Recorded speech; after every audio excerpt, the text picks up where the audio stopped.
Dear students, ये meeting हमारे education, media in education subject की मीटिंग होने वाली है, या कह लो वीडियो होने वाली है, जिसके अंदर हमें न्यूज़पेपर के बारे में पढ़ना है कि न्यूज़पेपर क्या होते हैं और मीडिया साक्षरता क्या होती है। मीन्स जिसको इंग्लिश में हम बोलते हैं मीडिया लिटरेसी, इसके बारे में पढ़ना है। मोस्ट इंपॉर्टेंट टॉपिक है, मोस्टली पूछा जाता है एग्जाम्स में, तो ध्यान से पढ़कर जाना है इसको। अब शुरू करते हैं आपके टॉपिक को कि मीडिया साक्षरता साक्षरता से आप मतलब क्या समझते हो। जैसे कि ऐसे सुना होगा आपने कि साक्षरता रेट भारत में इतना है, साक्षरता ये, तो वो एजुकेशन लिटरेसी रेट आपने सुना होगा कि कितने लोग एजुकेटेड हैं, 90%, 97%। तो साक्षरता वही होता है, एजुकेशन से रिलेटेड कुछ होता है। लेकिन इसके अंदर हमें मीडिया साक्षरता के बारे में पढ़ना है कि मीडिया को लेकर साक्षर किस तरह से किया जाए। और उसके अलावा हम पढ़ेंगे न्यूज़पेपर के बारे में कि न्यूज़पेपर कैसे हमारे लिए यूज़फुल है आज के टाइम पे। ये हमारे बेसिकली टॉपिक होने वाले हैं आज की मीटिंग के। पेपर के बारे में पढ़ते हैं तो न्यूज़पेपर में आप सभी देखते होंगे, जैसे समाचार पत्र हैं, किताबें हैं, पत्रिकाएं हैं। ये सारी चीज़ें ही जो है हमारे बुनियादी मीडिया है। मीन्स एक स्टार्टिंग्स का जो समझ सकते हैं कि एक स्ट्रक्चर है मीडिया का पूरा। बुक्स हैं, किताबें हैं, समाचार पत्र है, तो ये बुनियादी मीडिया में आ जाते हैं। और आपने पुराने टाइम्स में भी देखा होगा कि पहले के टाइम पे भी ज़्यादातर इन्हीं चीज़ों का इस्तेमाल करके संचार किया जाता था, इन्फॉर्मेशंस को पहुंचाया जाता था लोगों के बीच में। ये इंट्रो बता रहा हूँ मैं अभी आपको। तो समाचार पत्र क्या करते हैं, समाचार पत्र जो एक देश के जो लोग होते हैं, नागरिक होते हैं, उनको जागरूक करने का प्रयास करते हैं कि उनके देश के अंदर क्या चल रहा है, क्या खबरें चल रही है, या फिर जो मुद्दे हैं देश के अंदर उनसे अवगत करवाते हैं, उनके बारे में आपको इन्फॉर्म करते हैं समाचार पत्र। चाहे वो स्थानीय स्तर पर आपके आसपास के क्षेत्र में हो, आपके देश के अंदर हो, चाहे वो आपके राज्य में हो, या फिर अंतर्राष्ट्रीय स्तर पर किसी और देश के बारे में कोई एजेंडा ही क्यों ना हो, उनके बारे में भी आपको समाचार पत्र अवगत कराते हैं। और आप एक चीज़ जो नोटिस करेंगे कि जो व्यक्ति रेगुलर न्यूज़ रीडर है, समाचार पत्रों को अपने इन्फॉर्मेशन गेन करने के लिए इस्तेमाल करता है, तो वो पर्सन किसी अन्य पर्सन की कंपेयर के अंदर आप तुलना करोगे किसी नॉर्मल पर्सन के साथ उस पर्सन की, तो आप देखोगे कि जो पर्सन समाचार पत्रों को ज़्यादा पढ़ता है, न्यूज़पेपर्स में ध्यान देता है ज़्यादा, वो उनकी तुलना में ज़्यादा सक्रिय होता है और अप टू डेट रहता है। तो एक तरह से हम कह सकते हैं कि समाचार पत्र आपको अप टू डेट रखता है आसपास के चीज़ों को लेकर। साथ ही साथ आपने देखा होगा कि जो यूपीएससी एस्पिरेंट्स होते हैं, जैसे कि प्रतियोगिताओं में भी समाचार पत्रों का इस्तेमाल किया जाता है, करंट अफेयर्स के बारे में जानने के लिए, राजनीतिक पार्टियों के बारे में जानने के लिए, कोई इतिहास में कौन सी पार्टी थी, क्या घटना हुई थी।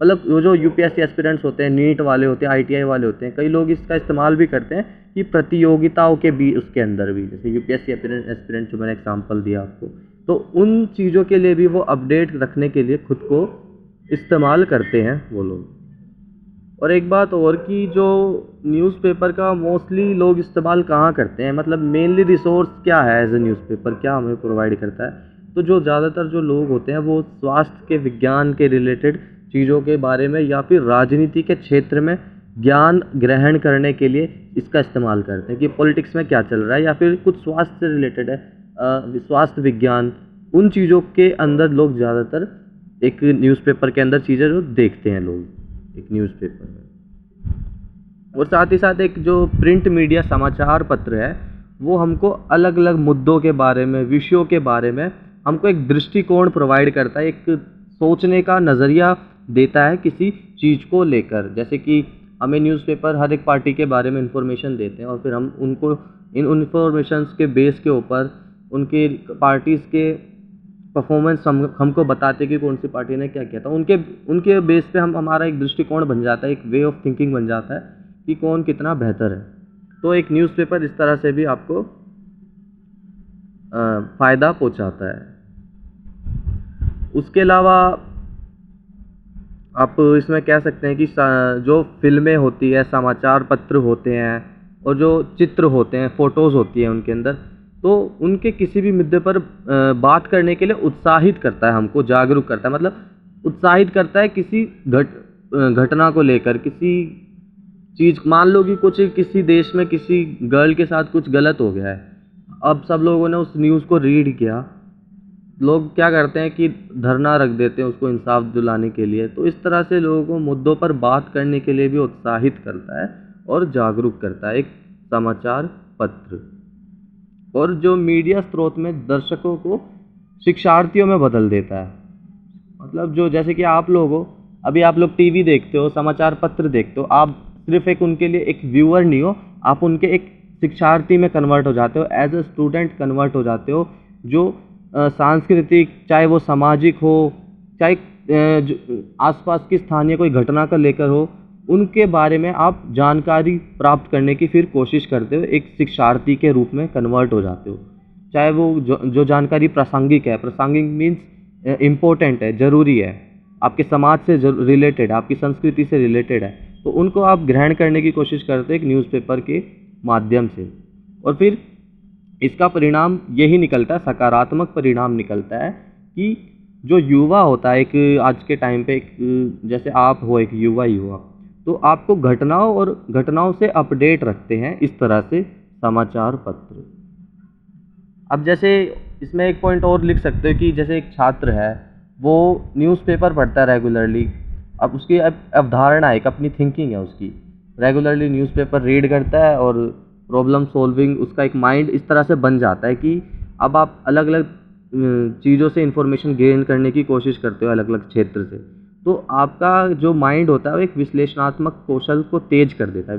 मतलब एनालाइज स्किल्स जो होती है आपकी डेवलप होती है इसकी मदद से, हिंदी में कह सकते हैं विश्लेषणात्मक कौशल।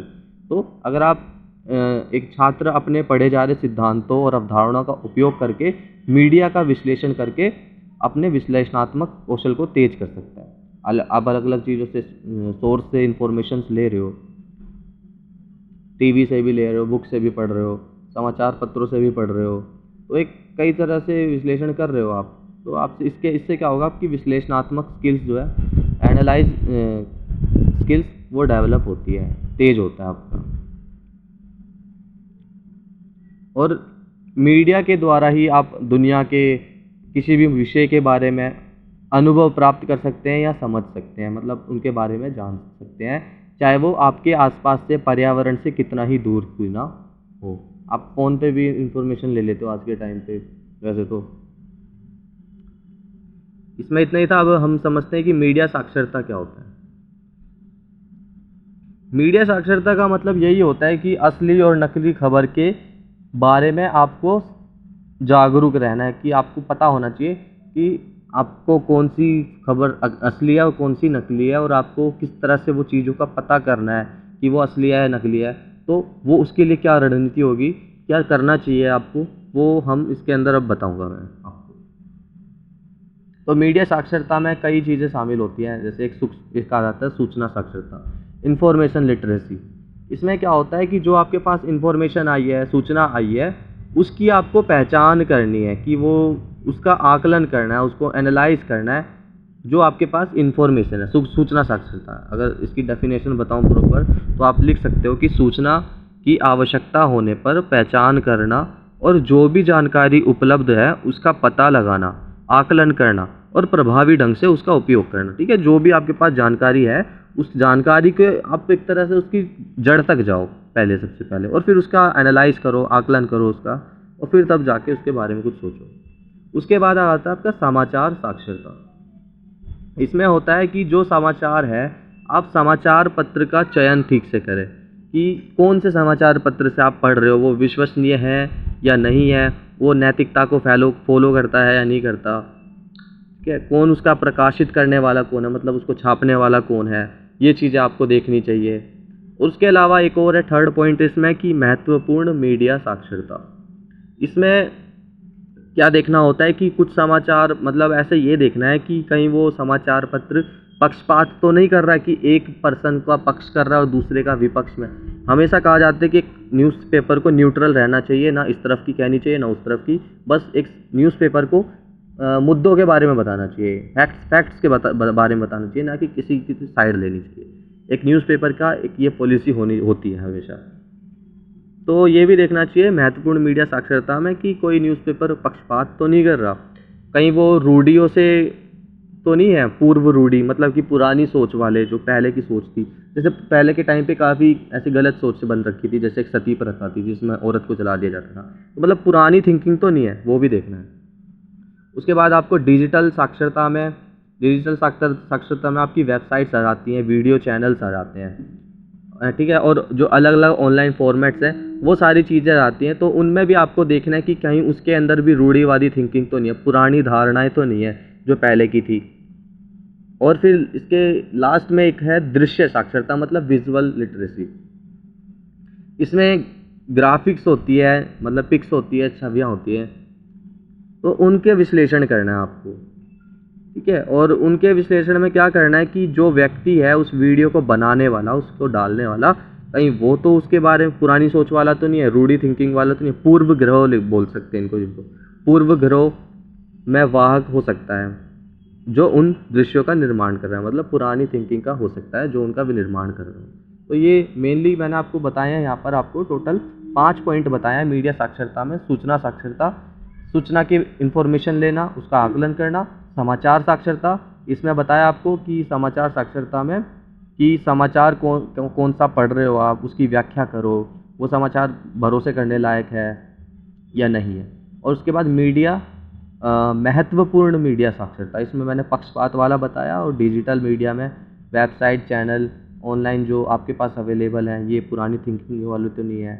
और दृश्य साक्षरता में मैंने यही बताया कि जो व्यक्ति है, जो उसको बनाने वाला व्यक्ति है, वो रूढ़ी वाली थिंकिंग तो नहीं है उसकी। तो यही है मेनली। तो आपने ये जो मीडिया साक्षरता है, अगर मैं पिछले 50 सालों की बात करूं, तो पिछले 50 सालों में बहुत ज़्यादा इसको डेवलप किया गया, विकसित किया गया, बिकॉज जो असली और जाली खबरों का जो जाल है वो बहुत बड़ा जाल है आज के टाइम पे। तो उसको अगर हम मीडिया साक्षरता को जितना ज़्यादा से ज़्यादा लोगों के मन में, दिमाग में भरेंगे, जागरूक करेंगे मीडिया साक्षरता को लेके, तो उतना ही ये जो प्रॉब्लम है सॉल्व होगी फेक न्यूज़ की भी।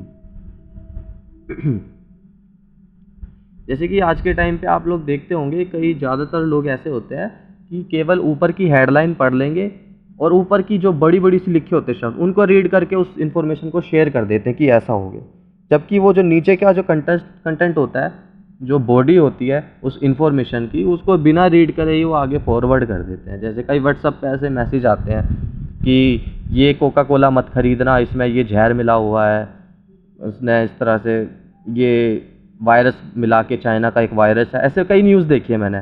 तो जो लोग हैं ना, इसी तरह से अफवाहें भी फैलती हैं और फेक न्यूज़ भी इसी तरह से ही फैलती हैं,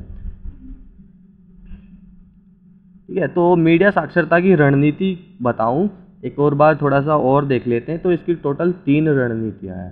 3 रणनीतियों में आपको सबसे पहली रणनीति में क्या करना है कि समाचार के स्रोत की जांच करें, जो जो इन्फॉर्मेशन है उसकी जांच करनी है आपको, उसको एनालाइज करना है। कैसे एनालाइज कर सकते हैं आप? जो आपको जो इन्फॉर्मेशन मिली है, जिस के द्वारा इन्फॉर्मेशन मिली है, मान लो न्यूज़पेपर है, तो उस न्यूज़पेपर के कौन सा न्यूज़पेपर है, वो कौन सी कंपनी का है, तो उसके बारे में आप विकिपीडिया पे सर्च करें, गूगल पे सर्च करें कि उसकी जो सामग्री छापता है वो वैध है या अवैध है, लीगल है या इलीगल है, तो भरोसे करने लायक है या नहीं है। तो पहला स्टेप ये होता है। दूसरा चरण ये है आपका कि किसी अध्ययन या रिपोर्ट के डाटा का अंश उदाहरण लेकर मूल स्रोत पर जाएं और पता करें कि अत्यंत किसने किया है। जैसे कि कई न्यूज़पेपर होते, कई चीज़ आप देखते हो पीडीएफ में कि पूरा पीडीएफ लिखा होता है और लास्ट में एक लिंक दे दिया होता है या फिर नाम दे दिया होता है, तो उस नाम के ऊपर आप जा सकते हैं कि वो कौन है, क्या है, कहाँ से है उस, या फिर कोई लिंक दे रखा है, कोई वेबसाइट दे रखी है, तो उसके बारे में इन्फॉर्मेशन लो आप। उस जितनी भी आपके पास इन्फॉर्मेशन है उसका एनालाइज करना है। और तीसरा, भरोसेमंद काम की तलाश करना, मतलब भरोसेमंद किसी ऐसे प्लेटफॉर्म के ऊपर जाएं, तीसरे स्टेप पे, कि कोई ऐसी वेबसाइट के ऊपर जा सकते हैं आप कि जो ऐसी वेबसाइट है कि जो फेक और न्यूज़ के बीच में अंतर बताती हो, कुछ ऐसा प्लेटफॉर्म, उसके ऊपर पर जा सकते हैं आप, ठीक है। तो तीसरे स्टेप में यही है आपका। और मीडिया साक्षरता आपकी कंप्लीट हो रही है।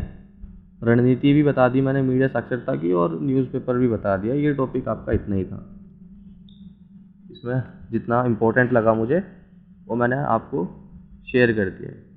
Thank you. और अगर आपको समझ आया है तो एक बार नीचे कमेंट कर देना कि हाँ समझ आया है या नहीं आया, और कोई डाउट है तो नीचे लिख देना, मैं उसका आंसर कर दूँगा। Thank you.